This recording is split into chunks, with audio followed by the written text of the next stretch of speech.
Thank you, everybody, for joining us on this special live one. Welcome to the Library Makerspace podcast, broadcasting from the Canyon Springs High School Library in North Las Vegas. I'm Dr. Rico, and today we're wrapping up Nevada Reading Week with a very special international episode. We're excited to welcome an author joining us live from Germany. Today's conversation is all about language, books, and the world's most popular sport, football, or as we say in the States, soccer. All right. Before we introduce our guests, I just want to share that our wonderful students that have been involved in this, our ELL students, they're in a contest for Nevada Reading Week. We have special thanks to go out to Mr. Plancarte, Mr. Montez, and all the students who participated and helped promote this event for Nevada Reading Week. We'll be announcing the contest winners here in a little bit during the show.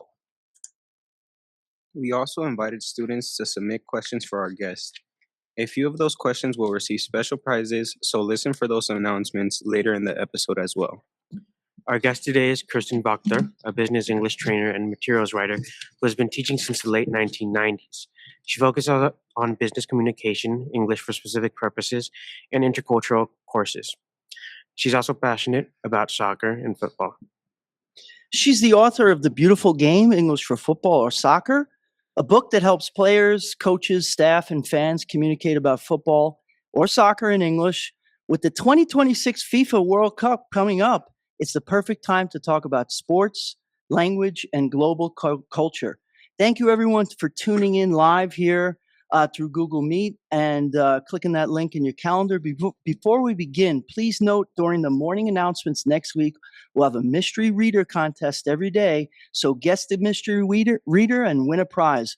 Without any further ado, let's get started with our guest live from Germany.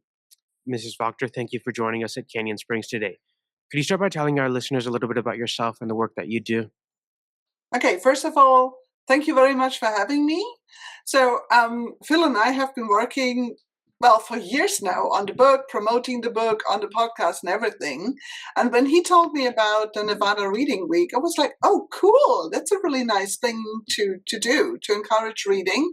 And then we came up with this idea of how can you motivate students to read more about specific subjects. I'm a very, very passionate reader myself. I love reading. I love writing as well. So I'm really into books. So if you look at my wish list for my birthday, it's books. So I don't have to buy them. And I think that's also very important when you're into languages, because reading is one way of acquiring new vocabulary, learning about different ways to use language.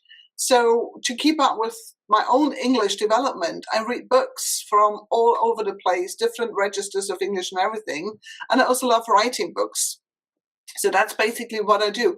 I don't really have that much to add to the wonderful introduction that you gave me earlier, apart from that, as you can, so that I'm based in the west of Germany, very close to Cologne and Düsseldorf, and we are also very close to the Netherlands. And if I'm not in Germany, I spend a lot of time in Scotland, which is my second home, and in Sweden, which is my third home. So I haven't been to Nevada yet, unfortunately, but I plan on visiting in the next couple of years. We hope to have you come here and speak to our students for sure.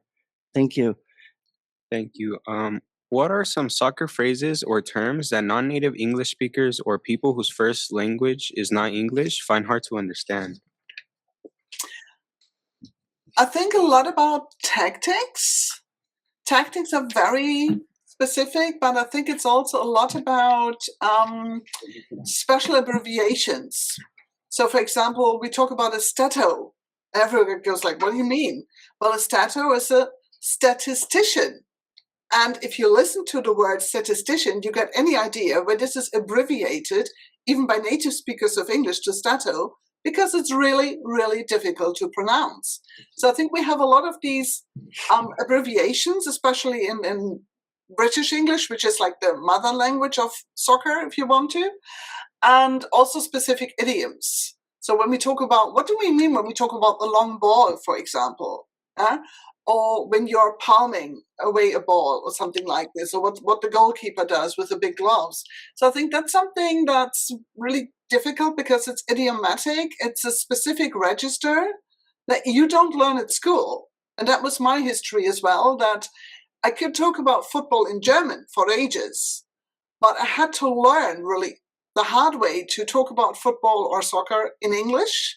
And that was part of the motivation behind the book as well, that I said, okay, other people need help too, because everybody loves talking about soccer. That's great.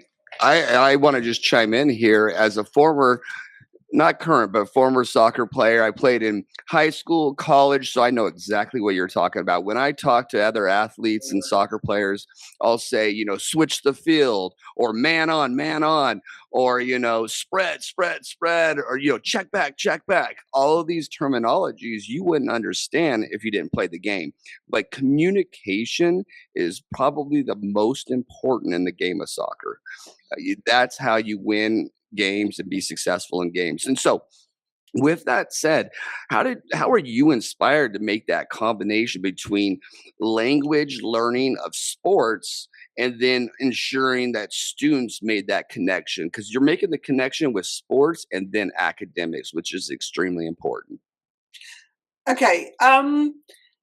Well, I live in a football or soccer crazy area, period.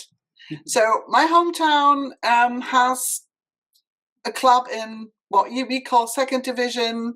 We are close to Borussia Dortmund, so we got a lot of top teams here. And I would say about 70% of my learners, I teach grown-ups at university and in companies, are soccer supporters. And very often the English isn't very good. So they had English at school. It was like 30 years ago. So they've forgotten a lot of things. They're not motivated to speak.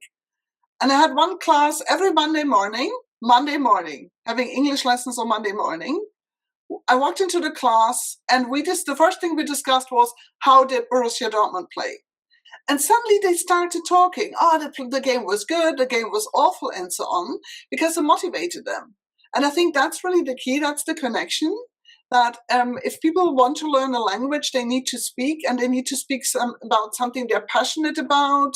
And you can use this for everything. So, they're like low-level learners, but they have to talk about the past, so they have to learn to use the past simple, for example.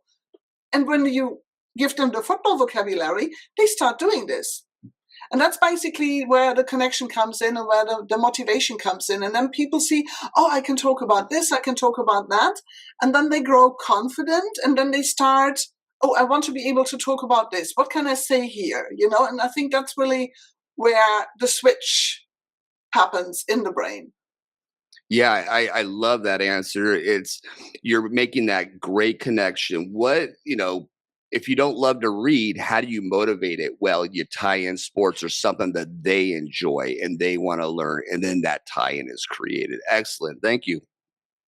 All right, we're going to take a quick break. Stay tuned for more student questions when we return. Okay, we'll take a quick break.